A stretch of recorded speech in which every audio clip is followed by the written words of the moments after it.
Bienvenue au podcast Pivot. Mon nom est Jonathan Léveillé, président d'OpenMind Technologies. Le podcast Pivot est distribué chaque semaine afin d'inspirer et d'éduquer les entrepreneurs ayant une idée de produit technologique innovante, communément appelée SaaS ou application web, et qui désirent maximiser leurs chances de succès dans l'aventure. Nous partageons à chaque semaine trucs, astuces et histoires à succès d'entrepreneurs de renom. Le podcast Pivot est une présentation de Dev2CEO, filiale d'OpenMind Technologies. Le Dev2CEO aide exclusivement les entrepreneurs ambitieux qui désirent développer leurs idées technologiques afin d'en faire un succès d'envergure. Cette semaine, j'ai le plaisir de m'entretenir avec Yann Hudon dans notre série sur l'assurance qualité sur la loi de McConnell. Cette fameuse loi qui nous permet enfin de mettre des statistiques sur les bugs dans les développements de produits technologiques. Nous vous invitons également à vous abonner sur votre plateforme de balado préférée afin de recevoir les notifications des nouveaux épisodes de ce podcast. Sur ce, bonne écoute! Yann Hudon est analyste en intelligence d'affaires chez OpenMind. Yann, un plaisir de te recevoir à nouveau sur le podcast. Comment vas-tu aujourd'hui?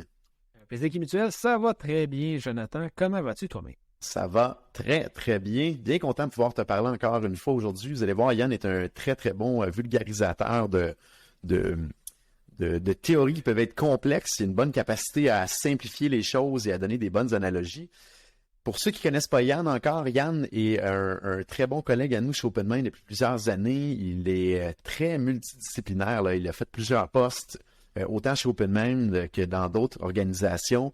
Il a occupé entre autres des postes de développeur logiciel, des postes d'administrateur système, de chargé de projet, et maintenant d'analyste en intelligence d'affaires. Donc Yann, comme on dirait, là, connaît comment avoir la bonne recette pour arriver à quelque chose, un gâteau qui lève au bout de la ligne. Donc aujourd'hui, on va parler de la loi de McConnell. C'est une loi que je pense qu'on doit connaître dans tout développement logiciel, qu'on soit du côté du client ou du côté du fournisseur ou du partenaire. C'est quelque chose qui est extrêmement important pour comprendre pourquoi il y a des bugs dans ce qu'on développe et également pourquoi c'est normal également. Mais avant de rentrer dans le concept de la loi de McConnell, j'aimerais ça, Yann, est-ce que tu peux nous expliquer un petit peu qu'est-ce qu'un bug, puis est-ce que c'est normal un petit peu d'en avoir également? Oui, donc un bug au sens large, là, un bug informatique, c'est tout simplement d'assister à un comportement qui est inattendu. Donc là, il y en a plusieurs types, bien sûr. Là, ça peut être un bug au niveau de la performance, de la sécurité, un bug tout simplement qui est lié à la compatibilité de différents logiciels ou environnements, etc. Et même, surtout avec la démocratisation plus récente des plateformes, avec le développement web, un bug qui est lié aux interfaces, donc un bug qui est un petit peu plus esthétique. Ici, je laisse juste un petit bémol, là, plus souvent qu'autrement, on va parler de bugs esthétiques. Sur un certain format d'écran, puis lorsqu'on transfère vers un autre format, ce bug-là peut soudainement se transformer en bug fonctionnel. On n'a qu'à penser, par exemple, à un bug esthétique qui ferait en sorte qu'une fonctionnalité, un bouton, une action est rendue non disponible parce qu'elle est cachée, étant donné que le format du média est plus petit, tout simplement. Donc, voilà un petit peu là, pour l'apothéose du bug informatique. La deuxième question à savoir maintenant, est-ce que c'est normal ou non dans le cadre d'un développement informatique qui est sain? La réponse, c'est oui. Sain ou pas sain, il y a des bugs informatiques. La vérité, c'est que ça fait partie de tout développement qui se respecte. La grande différence, par contre, puis souvent il y a un lien direct à faire avec l'expertise de l'équipe de développement, c'est la façon dont vont être gérés ces bugs-là. Et c'est un peu la fameuse grande dualité là, de la perception du client puis du partenaire au fournisseur qui développe. Le client se dit, moi j'ai payé, il ne devrait pas avoir de bugs. Donc, s'il y a des bugs, c'est parce que vous avez mal fait votre travail. Et pourtant, à l'inverse, du côté du développeur, ou plutôt n'importe qui a déjà écrit une ligne de code, sait que c'est extrêmement normal ou dans la cour des événements qu'il y ait des bugs. Et c'est ça qui est un peu spécial. Pour les gens qui n'ont jamais touché une ligne de code, pensent qu'ils ne devraient jamais en avoir, mais moindrement qu'une personne ait déjà écrit une ligne de code, ça devient facile à comprendre pourquoi il y a des bugs qui existent. Et pourquoi ça fait partie un petit peu d'un parcours normal d'un développement logiciel. Et c'est un peu pour ça qu'aujourd'hui, on va introduire la loi de McConnell, parce que ça vient vraiment donner des statistiques, des chiffres à travers tout ça, puis donner vraiment une perception réelle de pourquoi il y a des bugs et c'est quoi la quantité de bugs également qu'il devrait y avoir dans un développement qu'on pourrait appeler peut-être un développement qui est sain au bout de la ligne. Yann, parle-nous un petit peu de ta perception là, du pourquoi il y a cette dualité-là entre quelqu'un qui a déjà touché une ligne de code, quelqu'un qui a jamais touché une ligne de code. Je pense que tu avais une théorie un petit peu à travers ça que tu pourrais nous exposer. Là. Oui, puis c'est pas uniquement l'apanage là, de l'informatique. Si je peux me permettre une analogie, je fais souvent un lien avec la construction là, parce que c'est un domaine qui est quand même près là, de monsieur et madame, tout le monde. Si on se fait livrer une maison neuve, naturellement, la plupart des gens ne s'attendront pas à ce qu'elle travaille. Donc, les murs vont bouger un petit peu. D'ailleurs, sauf erreur, là, je pense que c'est encore la norme aujourd'hui. On recommande de ne pas peindre à grands frais une maison qui est toute neuve parce que justement, ça risque de craquer là, dans les années qui suivent. Bon, l'humidité, le bois qui sèche, le sol qui travaille, bon, nommez-les, là, les causes sont multiples. Mais il reste que, c'est effectivement, on se fait livrer une maison neuve puis on se dit, écoute, moi, j'ai payé 700 000 pour cette maison-là. Je ne m'attends pas à ce qu'elle travaille. Ben, malheureusement, je pense que nos attentes ne seront pas rencontrées. Donc, ça fait partie de, naturellement, tout projet de construction, encore une fois, qui serait jugé sain. Naturellement, il y a une façon de prévenir ou du moins de limiter ce travail-là. Il y a une façon également de gérer conséquemment une fois où les choses vont un petit peu trop loin. Bref, il y a des choses à mettre en place quand même pour que tout ça reste ce qu'on pourrait appeler dans la norme. Du côté informatique, c'est exactement la même chose. Donc, encore une fois, c'est une question de gestion des attentes, d'être aussi transparent que possible. Puis, comme je l'ai dit un petit peu en introduction, c'est pas tant d'assurer ou non au client, bref, le livrable, comme quoi il sera exempt de bugs, mais plutôt d'en limiter la portée autant qu'à faire se peut pour, encore une fois, rester dans cette norme-là, dont je pense qu'on va y venir un petit peu plus tard au niveau des statistiques, là, parce qu'il y a quand même une certaine norme au niveau des chiffres. Donc, avec un bon travail qui est fait en préparation, pendant et également en suivi, notamment au niveau de l'assurance qualité, il y a moyen effectivement de rester dans cette norme-là. Et il y a moyen, par contre, dans le cadre d'un développement logiciel, d'essayer de limiter la quantité de bugs par, comme on disait, là, l'expertise de l'équipe, certaines méthodes de développement, certaines méthodes d'assurance qualité. Mais c'est pratiquement impossible d'arriver à zéro bug. Puis on va arriver dans des exemples tantôt, entre autres, de la NASA. Là, puis c'est toujours une question de budget disponible aussi pour l'assurance qualité au bout de la ligne. Mais reste quand même qu'un développement logiciel est quand même une partie un peu artistique là-dedans, surtout si c'est un système qui est monté sur mesure pour un besoin, versus un logiciel qui est distribué à grande échelle comme un Windows de ce monde, de Microsoft ou Office de ce monde. Puis encore là, dans les exemples, vous allez voir tantôt, il y a encore beaucoup de bugs en moyenne dans ces systèmes-là qui pourtant sont distribués à grande échelle et qui, on devrait se dire à la quantité d'argent que, par exemple, Microsoft a, ça devrait être zéro bug au bout de la ligne, mais la réalité, c'est pas le cas. Et je fais une parenthèse, tantôt on parlait de type de bug. Les bugs que les gens sont peut-être un peu plus connaissants ou exposés à, c'est souvent les bugs de sécurité aujourd'hui. Donc, c'est des bouts de code qui ne réagissent pas comme qu'ils devraient réagir. Donc, on revient à la définition là, tantôt de qu'est-ce qu'un bug et qui permet à quelqu'un de malicieux de prendre avantage de ce système-là et de pirater un peu un système ou un logiciel au bout de la ligne. Donc, Yann, je pense que maintenant, c'est l'heure d'introduire vraiment la fameuse loi de McConnell. Est-ce que tu pourrais nous dire, par contre, qui est McConnell avant, qui est M. McConnell avant d'introduire la règle ou la loi qu'il a apportée là, dans l'univers du développement logiciel? Oui, absolument. En fait, Steve McConnell, il est quand même multidisciplinaire. Il faut savoir qu'il a des études, oui, bien sûr, bon, en informatique, là, mais également même en philosophie. C'est quelqu'un qui a travaillé notamment pour Microsoft et Boeing, entre autres. Là. Donc, c'est quelqu'un qui est très, très présent dans le paysage informatique. Surtout méthodologique, puis c'est quelqu'un qui a une influence qui est immense. Là. La première édition, en fait, d'un livre dont on va parler là, tout prochainement, qu'il a écrit en 1993, a su s'imposer comme l'une des références là, à travers les développeurs. Il y en a d'autres, c'est pas le seul, bien sûr, là. C'est juste qu'au niveau de la prise en charge des bugs informatiques, leur traitement, leur utilité également, là, parce que ça, c'est un autre sujet, là, sans rentrer dans le détail, où on voit toujours ça de manière très, très péjorative, mais il faut savoir que ça fait partie de n'importe quel processus itératif qui est normal également. Donc, dans tous les cas, c'est quelqu'un qui a su s'imposer de par sa vue sur les choses, également, bien sûr, sa très, très grande expertise. Donc, aujourd'hui, on a décidé notamment d'introduire effectivement ses vues sur la notion de bug informatique. Et ce fameux livre-là, en 93, s'appelle Code Complete. Il y a eu une deuxième édition de ce fameux livre-là en 2004 qui a été publié sous la presse de Microsoft, traduit dans plus de 20 langues, vendu en quelques millions de copies à travers le monde. Et ce fameux monsieur là, Steve McConnell a été un petit peu comme un des premiers à sortir publiquement pour élever ou apporter une voix à l'écosystème du développement logiciel. Donc, c'est quand même quelqu'un là, de très influent dans le domaine. Et ce fameux livre Code Complete-là partage entre autres, les meilleures pratiques recensées pour tenter de faire un code complet. Donc, sa définition de code complet, c'est un code qui a le moins de bugs possible au bout de la ligne. Et là-dedans, on retrouve certaines statistiques vraiment intéressantes sur les bugs, et c'est là la fameuse loi de McConnell. Yann, parle-nous un petit peu de ça, ces statistiques-là là, que M. Steve McConnell a réussi à sortir et à surtout à les quantifier de manière un peu scientifique, là. Vous avez une idée de produit techno à développer et vous vous demandez « suis-je prêt à le faire ?» Bonne nouvelle, dev2co.com rend à votre disposition un mini-questionnaire gratuit en ligne qui vous permettra de parfaire votre réflexion et surtout de valider à quel point vous êtes prêt ou non à démarrer le développement de votre idée technologique. Rendez-vous au dev2co.com/évaluation, DEV le chiffre 2 CEO.com/EVALUATION. Sur ce, de retour à l'épisode en cours. Oui, absolument. Donc, en fait, on a 3 paliers. Donc, je nomme les chiffres, puis ensuite, on pourra discuter là, du comment, du pourquoi. Donc, lorsqu'on parle de développement standard, donc c'est-à-dire, grosso modo, là, à peu de choses près, 90% des applications qui inondent le marché actuellement, on peut parler d'environ 1 à 25 bugs par 1000 lignes de code. Donc, la notion de 1000 lignes de code, là, ici, ça va être notre mesure étalon.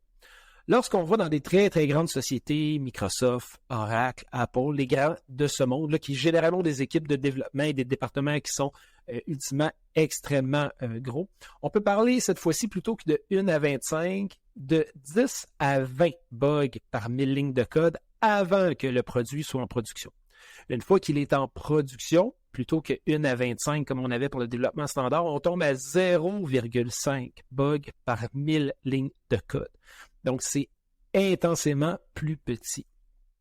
Donc, on a 1 à 25 pour le développement standard. On est à 0,5 une fois en production pour les très, très grands de ce monde. Et là, il y a une 3e catégorie ici, là, puis là, on parle du domaine médical, pharmaceutique, aérospatial, donc des domaines où les enjeux sont extrêmement critiques. On peut aller jusqu'à 0,1 bug par ligne de code. Donc, développement standard 1 à 25, les grands de ce monde 0,5 et dans certains cas, notamment la NASA ou le domaine médical, on peut aller jusqu'à 0,1 bug par 1000 lignes de code. Et ce qui est spécial là-dedans, c'est que là, on a une mesure sur 1000 lignes de code, mais là, il faut mettre ça en perspective de combien de lignes de code il peut y avoir dans un développement standard. Puis là, on peut sortir des bons exemples. Yann, je pense qu'il y a quelques exemples que tu peux nous sortir là, de combien de lignes de code il y a dans des logiciels que les gens connaissent aujourd'hui, là. Oui, absolument. Donc, puis c'est un très, très bon point parce qu'on peut se dire qu'en développement standard, avec 1 à 25 bugs par 1000 lignes de code, c'est autrement plus grand que 0,5 dans le cas de Microsoft. Par contre, il faut savoir qu'une application standard a peut-être 100, 200, 300 000 lignes de code, alors que Windows 10, par exemple, compte 50 millions de lignes de code.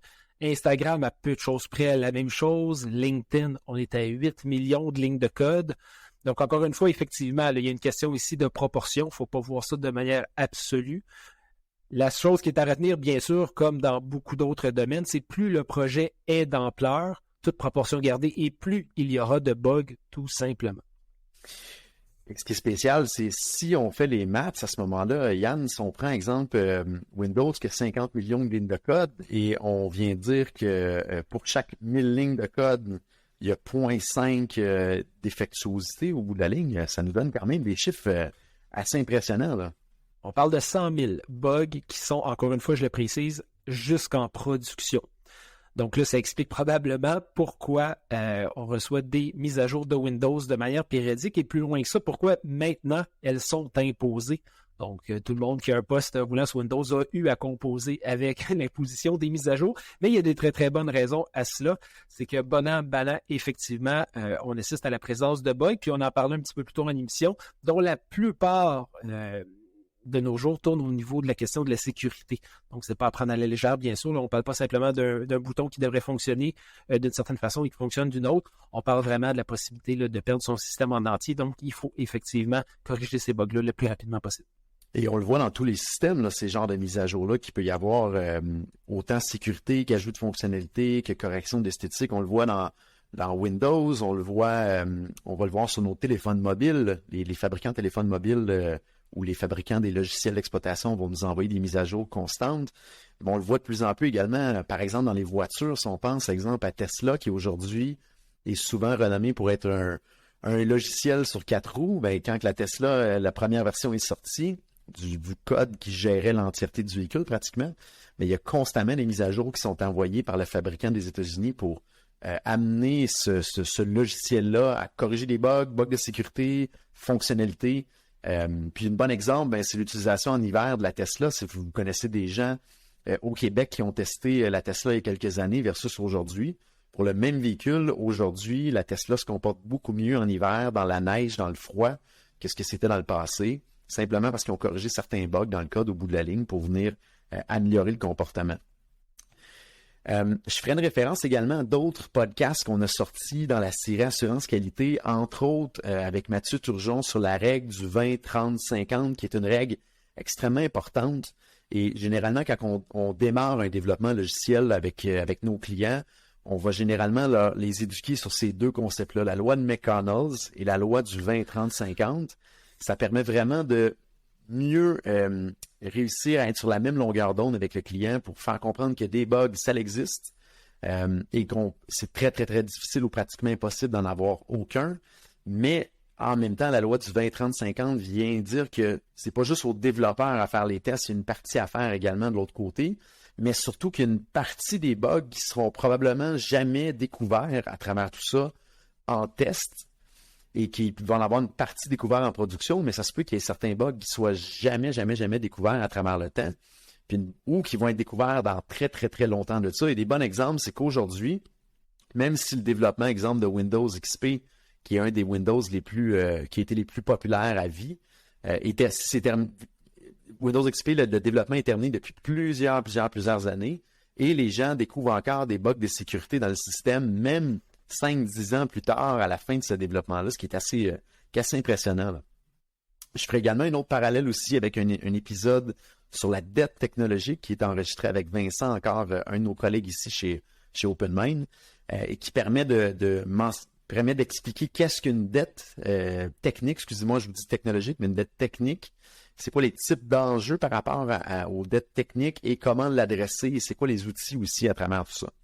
Donc, si vous êtes dans un développement logiciel ou développement d'une plateforme technologique aujourd'hui et que vous ne connaissez pas ces différents concepts-là, aujourd'hui, on a parlé de la loi de McConnell, mais la loi de 20-30-50 et la loi ou plutôt le concept de la dette technique, allez voir ces épisodes-là parce que ça va vraiment mieux vous aider à comprendre comment, c'est quoi la logique autour des bugs, comment les limiter, c'est quoi les enjeux aussi, mais ça va vous permettre de travailler main dans la main avec vos équipes de développement et non être en mode confrontation, parce qu'on revient un petit peu à ce qu'on disait au départ. Le client pense toujours que parce qu'il a payé, il y a 0 bug, mais la réalité, puis on le voit surtout avec la loi de McConnell, c'est malheureusement pas ça. On peut avoir la meilleure équipe de développement au monde et connaître tous les processus d'affaires du client. Il va y avoir des bugs, c'est assuré. Et un bon exemple, c'est la NASA. Tu sais, quand la NASA envoie quelqu'un sur la Lune, ben, on le voit dans la réalité, même s'ils ont mis des milliers d'heures en assurance qualité, il va arriver des défectuosités. Il y en a encore aussi qu'on voit dans des gros types de lancement de la NASA aujourd'hui qui causent problème. Donc, c'est pratiquement impossible d'être à 0 bug au bout de la ligne. Yann, est-ce qu'il y avait quelque chose que tu voulais rajouter sur le sujet aujourd'hui avant qu'on termine l'épisode de podcast? Avant qu'on se quitte, peut-être une question que les auditeurs pourraient avoir en tête là, après nous avoir écouté. Parce que là, bon, on a parlé, il y a 3 différents niveaux d'assurance qualité. On a parlé du développement standard, des grandes entreprises et les exemples extrêmes, là, que ce soit le médical ou la NASA, comme tu viens de le mentionner, Jonathan, où les enjeux sont extrêmement critiques. Donc là, la question peut-être que certaines personnes se posent, mais pourquoi dans les projets applicatifs standards, ce niveau-là n'est pas plus bas? T'sais, nous, on a dit environ, en fait, c'est M. McConnell qui l'a dit, environ 1 à 25 bugs par 10 000 lignes de code, puis on se dit, pourquoi on n'est pas à 1 à 5, par exemple? Puis là, tu l'as mentionné un petit peu là, tout à l'heure, Jonathan, puis tu as tout à fait raison, peut-être juste terminé là-dessus. Il y a une question, en fait, c'est une question qui est duale, donc il y a une question de coût et de vélocité. Donc, il faut savoir que jusqu'à un certain point, c'est sûr que si on livre une application qui comporte 10 000 bugs par 1000 lignes de code, là, le problème est ailleurs. Là, je pense qu'il faut reparler à son fournisseur. Mais il reste que jusqu'à un certain point, il est relativement aisé d'identifier un certain nombre de bugs pour tomber de 1 à 25. Puis ensuite de ça, plus on veut en retrancher par groupe de 2, 3, 5, et là, ça devient extrêmement coûteux, laborieux et ultimement, les délais allongent. Donc, jusqu'à un certain point, il y a même certaines techniques de développement qui vont prôner d'anticiper les bugs. Donc, on ne développe même pas du code, on fait des tests qui vont échouer à la base, puis on développe le code pour s'assurer qu'ils vont finir par fonctionner. Donc, on appelle ça le Test-Driven Development. Sans entrer dans le sujet, il reste qu'il y a certaines méthodologies qui peuvent arriver à faire descendre cette norme-là dans les projets applicatifs standards, naturellement en ayant un impact certain sur les coûts et ultimement les délais de livraison. Donc là, comme plusieurs choses dans la vie, ça reste une question d'équilibre. Ça dépend bien sûr du domaine où sera utilisée l'application, ça dépend des attentes du client, de ses utilisateurs et ultimement du budget qui est disponible. Donc, lorsqu'on met tout ça ensemble, c'est ce qui nous permet de dire et probablement de conclure là-dessus encore une fois que les bugs informatiques, à tort ou à travers, sont là pour rester. Puis, au final, le succès d'un fournisseur demeure dans sa gestion de celui-ci. C'est un bon point que tu apportes, Yann. J'adore le mot équilibre parce que le client a toujours un budget en tête X et il faut décider là-dedans la vélocité de fonctionnalité qu'on va sortir et à quel point on veut qu'il y ait zéro bug. Et c'est un équilibre à tenir entre les deux parce que plus on veut de la vélocité, généralement moins qu'on va réserver du budget pour l'assurance qualité. Mais on peut faire l'inverse aussi. On peut dire on va développer moins de fonctionnalités, mais on va tenter de réduire le nombre de bugs. Mais reste toujours qu'il faut rentrer dans une enveloppe budgétaire X et on va se promener d'un côté comme de l'autre. Et c'est vraiment le client au final qui doit prendre un peu sa décision de où son budget doit être priorisé au bout de la ligne. Bien, effectivement, puis je t'amène là-dessus, je reprends mon exemple de la maison. Si quelqu'un veut être certain que sa maison ne travaillera pas ou très très peu, ben il y a moyen d'excaver le sol, de commander du roc, puis au final de bâtir la maison sur le roc. Il y a une question de coût et naturellement de délai de construction qui s'impose, donc le parallèle est exactement le même à faire ici. Vraiment intéressant. Je trouve ça très bien de faire des parallèles avec la partie construction. Ça l'aide, je pense, l'auditoire à bien comprendre ce concept-là. Merci beaucoup, Yann, aujourd'hui d'avoir discuté avec nous. J'espère que ce sujet vous a plu et je vous dis à tous à bientôt. Ce que je retiens avec mon entrevue avec Yann, c'est que les bugs font partie intégrante d'un développement logiciel, ou par exemple un développement de produits technologiques. C'est possible de limiter le nombre de bugs, mais cela affecte la vélocité de développement pour un même budget. Donc, il y a toujours à choisir entre vélocité ou le plus possible zéro bug, qui est pratiquement impossible à atteindre. Et dans un développement standard, il va y avoir entre 1 à 25 bugs. Donc, si on prend un développement logiciel qui a environ 500 000 lignes de code, on parle d'au-delà de 10 000 bugs potentiels dans le système. La majorité de ces bugs-là ne seront pas découverts à travers le temps ou ne sont pas problématiques dans l'utilisation du système, mais reste quand même qu'il faut prévoir qu'il va y avoir des bugs et prévoir un budget pour les adresser en cours de route quand ils seront en partie découverts. Merci à tous d'avoir été des nôtres cette semaine. Si cet épisode de podcast vous a plu, on vous invite à le partager sur les médias sociaux et à vous abonner pour recevoir les alertes des nouveaux épisodes sur votre plateforme de balado préférée. Je vous invite également à continuer la discussion sur LinkedIn. Mon nom est Jonathan Léveillé, président d'OpenMind Technologies. Et n'hésitez pas également à nous soumettre vos idées de sujets et idées d'invités. À la semaine prochaine.